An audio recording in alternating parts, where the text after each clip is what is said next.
গান বের করতে পারেন, অনেক গান বের হচ্ছে, বাট হাতে গোনা দু একটা গান মাঝে মাঝেই আলোচিত হচ্ছে। না, ব্যান্ড আসছে না এটা আমি আপনার সাথে একমত পোষণ করবো না, এই জন্য যে ব্যান্ড আসছে।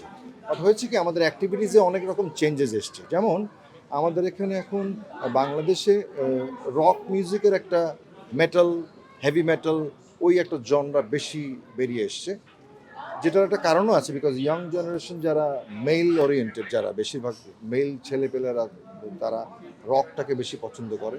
Metal, heavy metal, thrash metal, এটা একটা নতুন বলবো একটা নতুন সংযোজন আমাদের সংস্কৃতির সাথে।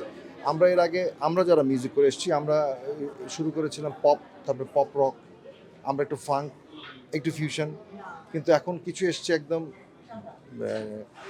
ডেলিবারেটলি শুধু রক করছে, যেমন মেটাল, হেভি মেটাল। তো ওটা একটা ছোট্ট সার্কিট। আরও অনেকে অনেক কিছু করছে, বিভিন্ন ধরনের ইয়ে আছে। যেমন আমি কয়েকটা এক্সাম্পল দেই, সোলো আর্টিস্টদের কিন্তু খুব একটা কাটতি বাংলাদেশে কখনোই ছিল না, যারা আমাদের আগে ছিলেন বা আমাদের সমসাময়িক ছিলেন। তাদের নাম ডাক ছিল, বাট কনসার্ট করার মতো ক্যাপাসিটি কারোরই ছিল না। তারপর নতুন অনেক ছেলেপেলে এসছে, হাবিব এসছে, হৃদয় এসছে, তাহসান এসছে। তাহসান তো ব্যান্ড ব্যাকগ্রাউন্ড থেকে এসছে। তো ওদের একটা সোলো ক্যারিয়ার দাঁড়িয়েছে, তারপরে তারা সোলো কিছু অ্যাক্টিভিটিস করেছে। বাট ব্যান্ড মিউজিক যেটা করেছে বাংলাদেশে, যেটা এস্টাবলিশ করেছে, যে 20,000, 25,000, 30,000, 40,000 অডিয়েন্সকে এক জায়গায় গ্যাদার করে তাদের সামনে এন্টারটেনমেন্ট করা, এবং এই শ্রোতারা বা দর্শকরা টিকিট কেটে সেই কনসার্টগুলোকে দেখছে বা দেখছে, তো সেটা একটা বিরাট বড় একটা revolution done by band culture. এখন এইটা সব কিছুরই একটা স্টেবিলিটি থাকে। এটা কিছুক্ষণ কখনো নামবে, কখনো উঠবে, কখনো নামবে, কখনো উঠবে। এটা সামাজিকতার সাথে, সমাজের অবস্থার সাথে আপ ডাউন করে।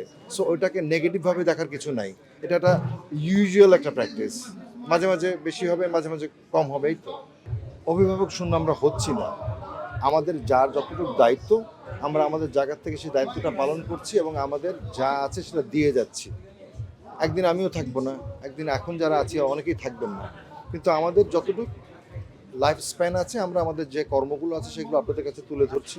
আপনারা এটাকে সেভাবে একনলেজ করলেই হয়। বাচ্চু চলে গেছে, এর অর্থ যে বাচ্চুর সব কিছু বন্ধ হয়ে গেছে তা তো না। আমরা এখনও তার ক্রিয়েশনগুলোকে কালচার করছি। তার যারা ভক্ত আছে, তার যারা ফ্যান আছে, তারা তার গান যারা ভালো পছন্দ করে, তারা এখনও সেই গানগুলোই শোনে।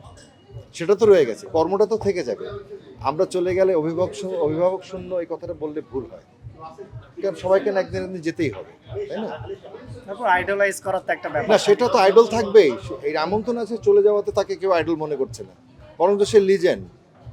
হ্যাঁ, এটা তো থাকবেই। ওই জায়গাটা ঠিকই থাকবে। এটাও কিন্তু এক ধরনের নতুন এন্টারপ্রাইজেশন আমাদের সোসাইটির জন্য। বিকজ আমাদের সমাজ খুব সংরক্ষিত একটা সমাজ, সেখানে এই ধরনের একটা প্র্যাকটিস হঠাৎ করে অনেকের কাছে একটু খটকাও লাগে। বাট আমরা এটাকে সাপোর্ট করি এই জন্য, বিকজ দ্য ওপেন ওয়ার্ল্ডে, এখনকার বিশ্বে আমাদের অবস্থানটা, আমরা তো আস্তে আস্তে উন্নয়নের দিকে যাচ্ছি, উন্নতি হচ্ছে আমাদের। তো কালচারালি, সোশ্যালি সব দিকেই আমাদের অ্যাডভান্সমেন্টটা হতে হবে। সেটা মিউজিক্যাল হতে হবে, স্পোর্টসে হতে হবে, ফ্যাশনে হতে হবে, ক্লোদিংয়ে হতে হবে, সব দিকে হতে হবে, কালচারে হতে হবে। It's part of the exercise.